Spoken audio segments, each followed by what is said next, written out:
Hello అనుగారు, అనుగారు.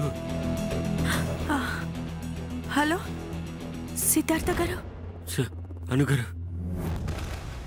Hello Siddhartha గారు. Sudden గా ఊపిరి అందట్లేదు. అయ్యో ఏమైందో చెప్పండి. తెలియడం లేదండి.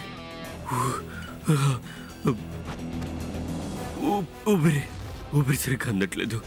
మాట కూడా సరిగ్గా రావట్లేదు. అనుగారు, నాకు చాలా భయంగా ఉందండి. అర్జెంట్గా మీకు తెలిసిన డాక్టర్ ఎవరైనా ఉంటే అర్జెంట్గా పంపించండి. ఇప్పుడు మీరు ఎక్కడున్నారు? ఈ ఇంట్లోనే ఉన్నాను అనుగారు. అర్జెంటుగా డాక్టర్ని పంపించండి. మీరేం టెన్షన్ పడకండి సిద్ధార్థ గారు. దాహంగా ఉంది. సిద్ధార్థ గారు కొంచెం ఓపిక పట్టండి. గట్టిగా గాలి పీల్చండి. హలో సిద్ధార్థ గారు.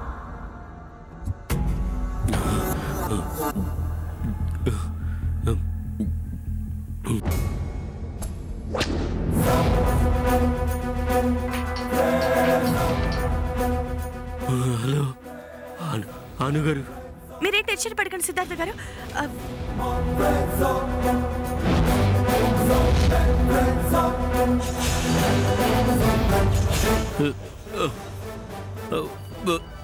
అనుగారు.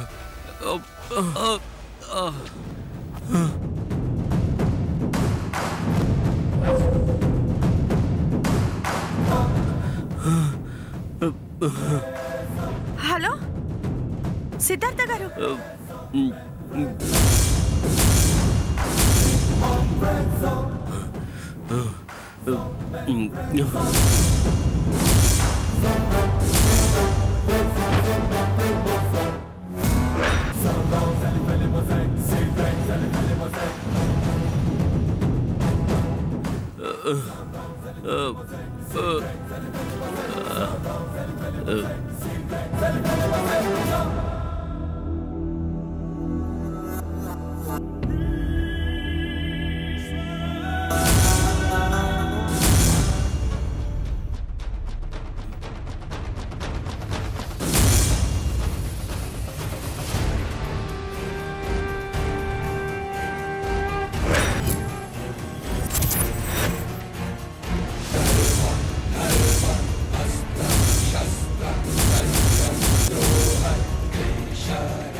రాను. రా రా రా రా రా రా రా రా రా రా రా.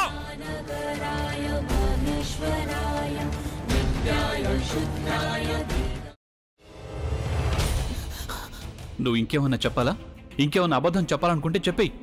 నేను చూడాలనుకుంటున్నాను నన్ను మోసం చేయడానికి నువ్వు ఎంత నీచానికి దిగజారగలవు అని. ఎందుకు ఆలియా, ఎందుకు నువ్వు ఇలా చేసావు? నీకు తెలుసు కదా నానమ్మ తర్వాత నీ ఒక్కదానిని కదా నేను పూర్తిగా నమ్మేది. ఏమన్నావు నువ్వు? ఈ మధ్య అన్నిటినీ మర్చిపోతున్నావా? అది చాలు.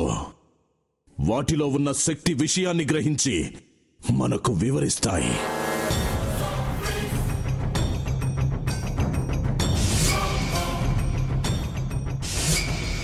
ఎవరు ఆ దండ విప్పొద్దు, గది తలుపులు తెరవద్దు.